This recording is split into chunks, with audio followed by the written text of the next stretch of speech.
Salut la famille, j'espère que vous allez bien et que vous vous portez à merveille. Dans cette vidéo, on va parler de... On va continuer avec le Stable process, mais on ne va pas voir le Stable phase comme la dernière fois. On va essayer de voir les différents changements qui se produisent pendant que quelqu'un est sur la route, sur la dernière route. Que quelqu'un est de partir. Mamma mia. Et j'ai qu'à prononcer le mot là sans rien. Ça sera la magie, ça me rappelle. Et comprendre pourquoi ça m'énerve. C'est qu'en fait, on avait eu deux classes qui parlaient de Stable process. Quand on était en deuxième année, oui, oui.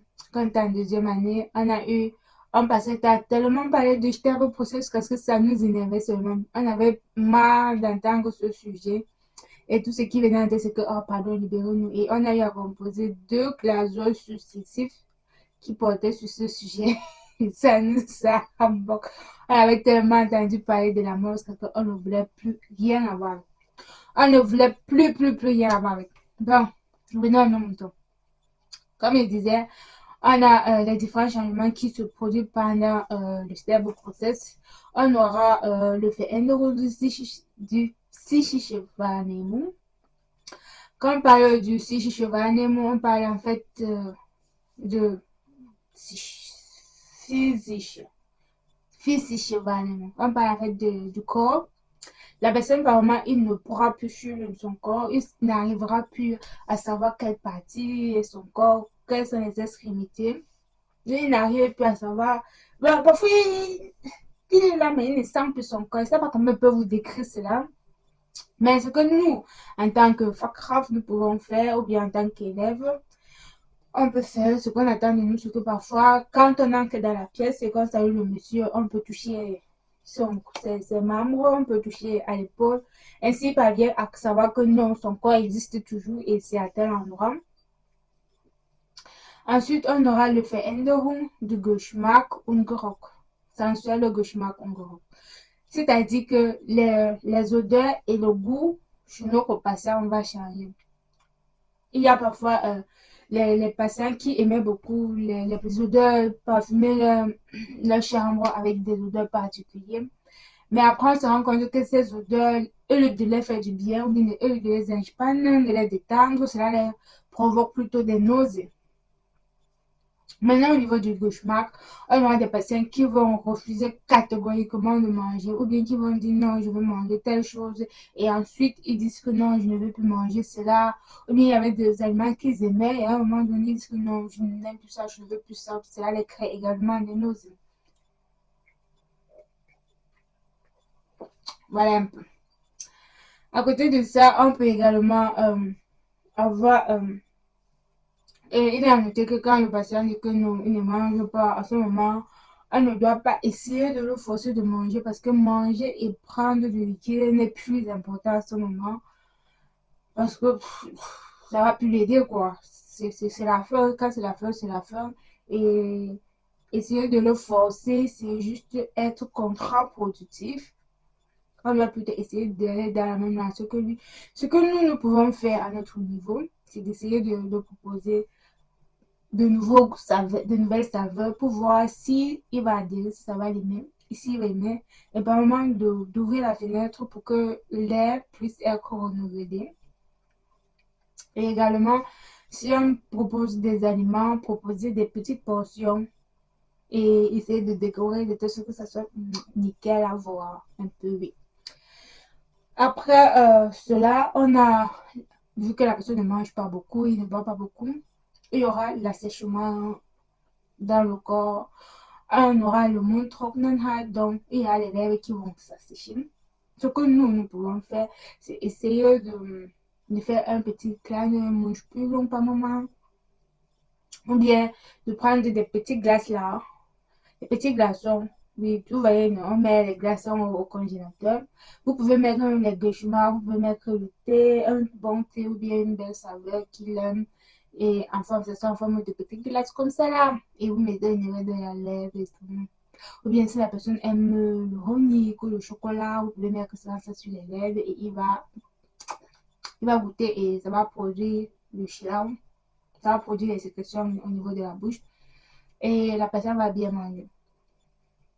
Et c'est également une façon de produire les sécrétions au niveau de la bouche et en faisant le massage au niveau d'ici.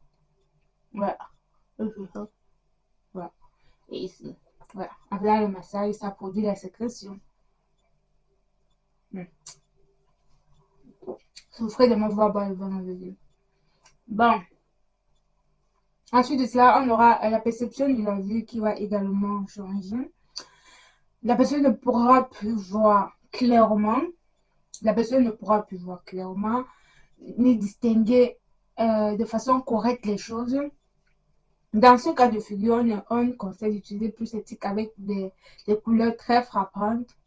Ainsi, les couleurs frappantes, elles ne sont pas facilement dispersables à la vue, par exemple, par rapport au... C'est un quelle couleur je vais prendre. Et je vais réfléchir une couleur, vous donner. Donc, on conseille d'utiliser des types avec des traits, les couleurs qui frappent beaucoup.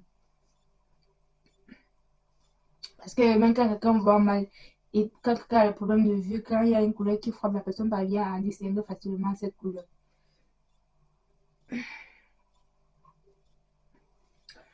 À côté de ça, on aura le verbe infinitif qui va changer. Ici, on doit faire très attention parce que, bon, vu que la personne est en stable process, en processus de mort, il y a premièrement sa tension intérieure qui va diminuer. La personne aura une tension très faible et le corps, automatiquement, quand la tension est très faible, il essaie de privilégier les organes les plus vitaux de l'organe. Il va essayer de concentrer ici, donc au niveau de la tête et jusqu'au niveau de la hanche. C'est là-bas qu'il y a les organes les plus vitaux. Les membres tels que les mains et tout, ils auront un déficit de chaleur. Ils ne vont plus pouvoir, être bien au chaud. Donc la température là-bas va complètement chuter. Et le patient, par moment, il sera frileux. On doit prêter attention à ce moment parce que également, la possibilité du patient de pouvoir savoir si la température, bon, on essaie de faire des thérapies, on dit que, ok, on le couvre avec des couvertures chauffantes au niveau des extrémités et tout. Là, il va bien. Maintenant, si on essaie de faire les bains de pied et tout, ce sera avec eau chauffante. Là, apparemment, le patient a la difficulté de pouvoir reconnaître la température qui le passe. Et là, on doit faire très attention à la température de l'eau.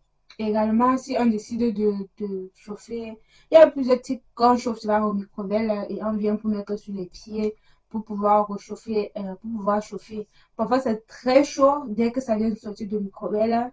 Ce qu'on peut faire, c'est protéger d'abord avec un hantou, avec une serviette avant de mettre en contact direct avec le patient pour ne pas le brûler, pour ne pas causer des échymoses. Un peu ça, oui. Voilà pour ce qui est de la température. On aura également le social, le contact qui change. Là, notre patient, quand on est dans la pièce où celui qui est en train de partir là, on doit beaucoup éviter de parler derrière lui. On doit beaucoup éviter